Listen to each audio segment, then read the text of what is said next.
Ya, shalom para pendengar dimanapun yang bisa mendengarkan YouTube ini. Kali ini kita berjumpa dan saya akan berbicara tentang peranan orang tua Kristen terhadap pembentukan moral anak. Ya, sekali lagi ini bicara tentang peranan orang tua Kristen terhadap pembentukan moral anak. Ya, sebelumnya saya bacakan satu ayat firman Tuhan dari Amsal 22 ayat yang ke-6. Didiklah orang muda menurut jalan yang patut baginya, maka pada masa tuanya pun ia tidak akan menyimpang daripada jalan itu. Amsal 22 ayat yang ke-6. Nah, saudara, kita menyadari bahwa saat ini dunia media telekomunikasi telah berkembang dengan sangat maju. Film-film untuk anak-anak telah dibuat dengan teknologi tinggi, bahkan game-game dari YouTuber yang sangat memikat hati anak-anak. Anak-anak kita telah sedemikian dekat dengan teknologi digital. Handphone misalnya, televisi, yang sangat memengaruhi kehidupan mereka. Sejak mereka kecil, katakanlah sejak mungkin usia 1-2 tahun, banyak di antara mereka telah mengenal berbagai permainan anak-anak yang memang dikemas dengan sangat menarik. Nah, disadari atau tidak, hal itu mempengaruhi perkembangan anak-anak kita. Kita sering dikejutkan ketika beberapa dari perbuatan-perbuatan mereka sangat mengagetkan kita sebagai orang tua. Misalnya, bagaimana mereka beraction, memukul, menendang, bahkan juga berkata kasar atau kata-kata yang kita tidak prediksi. Yang tentu kita tidak ajarkan demikian. Tetapi mengapa mereka bisa bertindak atau berkata-kata hal-hal yang memang kita tidak ajarkan? Tentu karena ada pengaruh dari apa yang mereka lihat, apa yang mereka dengar, atau apa yang mereka tonton, ya. Dan itu akan terekam di dalam memori mereka. Nah, bagaimana peranan keluarga Kristen atau orang tua Kristen secara khusus, ya, dalam menyikapi atau melihat fenomena yang demikian? Ya, seorang penulis buku namanya Brian Walsh dan Richard Middleton dalam bukunya Visi yang Membaharui menjelaskan mengenai titik tolak dari mana setiap individu Kristen seharusnya berangkat untuk memahami dan menjawab semua persoalan. Menurut mereka, bahwa titik tolak tersebut adalah bicara tentang komitmen iman. Komitmen iman merupakan cara kita menjawab ada 4 pertanyaan mendasar yang memang harus kita perhatikan. Apa itu? Ya, pertanyaan berbicara tentang atau menyangkut tentang siapakah saya. Pertanyaan ini berkaitan dengan persoalan mengenai sifat, tugas, dan tujuan hidup manusia. Yang kedua, di manakah saya sedang berada? Pertanyaan ini berkaitan dengan sifat atau natur dari dunia dan alam semesta di mana kita hidup sekarang ini.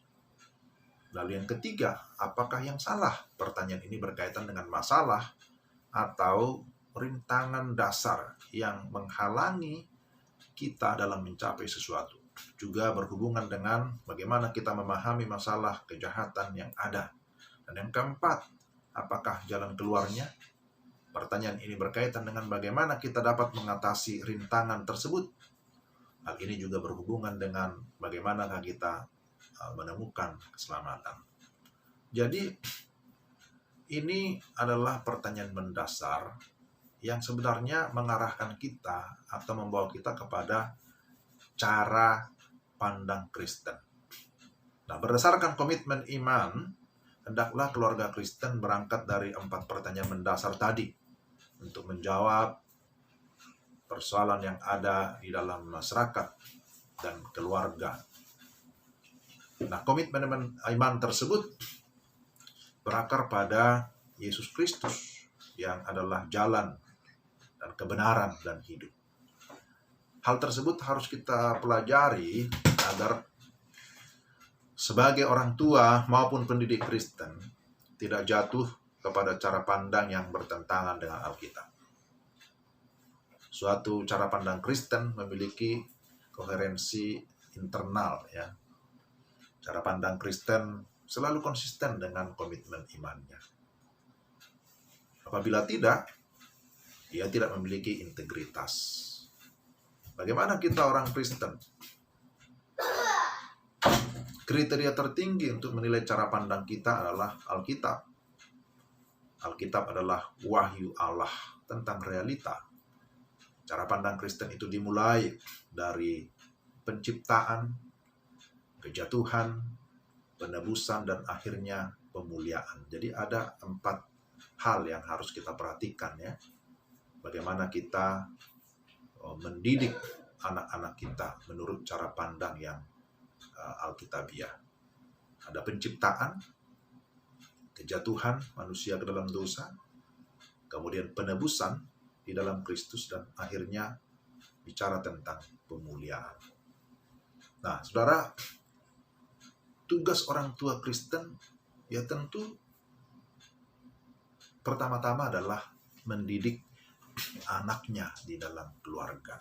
Sebelum anak dibawa ke gereja ataupun dibawa ke sekolah, maka orang tualah yang menjadi guru pertama dan juga yang terutama bagi seorang anak. Maka orang tua harus memiliki cara pandang yang sudah diubahkan. Karena cara pandang itulah yang akan mempengaruhi nilai-nilai, bahkan juga mempengaruhi sikap dan juga tindakan kita terhadap anak yang Tuhan karuniakan. Jadi, cara pandang bukan sesuatu yang ilmiah atau hanya bersifat teoritis. Ia merupakan sesuatu yang dihidupi dan dijalani, tetapi mempengaruhi keputusan-keputusan yang diambil. Tugas orang tua Kristen dalam hal ini adalah bagaimana dia juga menanamkan cara pandang yang alkitabiah kepada anak-anaknya sejak mereka masih kecil. Maka berdasarkan 4 pertanyaan yang tadi, maka juga orang tua juga harus menanamkan itu di dalam rumah atau di dalam keluarga kepada anak-anaknya. Berkaitan dengan yang pertama, siapakah saya? Maka peran orang tua adalah mengajarkan anak-anaknya untuk mengenal identitas diri mereka sejak kecil. Apa panggilan dan tujuan hidup mereka sesungguhnya ada di dalam Kristus. Maka pada poin ini, pastikan bahwa anak-anak kita sudah percaya dan menerima Yesus sebagai Tuhan dan Juru Selamat secara pribadi. Yakinkan anak-anak bahwa di dalam Yesus Kristus ada kehidupan baru. Dan bukan hanya kehidupan baru, tapi juga kehidupan yang kekal. Lalu yang kedua, di manakah saya berada? Dalam hal ini peranan orang tua adalah menanamkan kepada anak-anaknya mengenai natur dan dunia serta alam semesta di mana kita hidup sekarang. Yaitu bahwa dunia ini sudah berdosa. Dunia di mana kita berada saat ini adalah dunia yang sudah tercemar, terpolusi oleh dosa. Itu sebabnya kita menemukan begitu maraknya kejahatan dan kekerasan. Dan anak-anak harus sadar bahwa semua keadaan itu merupakan keadaan yang sesungguhnya tidak sesuai dengan maksud dari penciptaan Tuhan.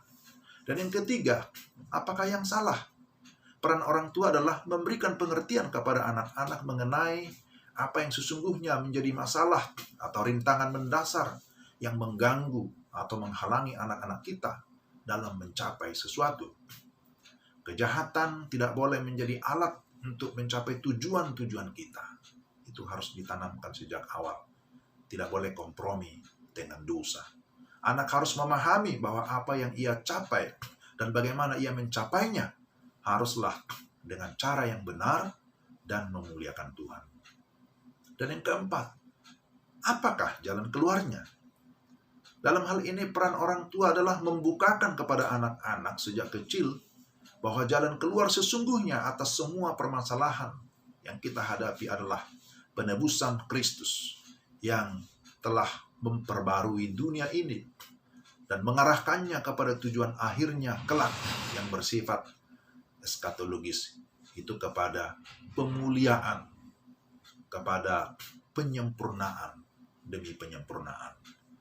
Nah, inilah 4 hal yang harus diperhatikan bagaimana kita mendidik, membesarkan anak dalam keluarga. Maka ini masih menjadi PR, pekerjaan rumah orang tua Kristen. Kita tidak pernah tamat dalam hal ini ya. Kita belum pernah lulus, sekalipun orang tuanya memiliki banyak pengetahuan, pengalaman. Tetapi sesungguhnya bahwa orang tua belum pernah tamat, belum pernah lulus di dalam pendidikan anak. Karena selama hidup ya, kita masih terus belajar. Maka panggilan orang tua Kristen adalah sekali lagi bagaimana menanamkan identitas anak untuk mengenal dirinya dengan benar. Anak-anak sejak kecil harus sudah diperkenalkan dengan realitas ciptaan berdasarkan apa yang Alkitab ajarkan. Dunia sudah berdosa tetapi ditebus dan diperbarui oleh Kristus, anak Allah. Peran orang tua adalah menyadarkan bahwa dunia di mana kita hidup telah jatuh ke dalam dosa. Sejak kecil anak-anak harus sudah diberi pengertian bahwa kita hidup dalam dunia yang diciptakan oleh Tuhan dengan firman-Nya, tetapi dunia sudah tercemar oleh dosa dan ada iblis yang berusaha terus menggoyah, memengaruhi iman orang-orang percaya. Tetapi kita tetap menekankan bahwa sekalipun ada dosa, ada iblis, tetapi tetap semua di bawah kontrol kedaulatan Tuhan Allah Sang Pencipta dan Penebus. Tapi orang tua harus menjelaskan bahwa fakta dosa itu ada. Oh, anak-anak sejak kecil sudah diberi pengertian bahwa dunia ini tidak baik adanya. Sebagaimana dimengerti oleh paham modernisme ya, bahwa dosa adalah realita dan dia telah meresap ke dalam seluruh aspek hidup manusia dan dalam kebudayaan. Tetapi sekali lagi bahwa dosa iblis tetap berada di bawah kontrolnya Allah dan itu harus kita jelaskan.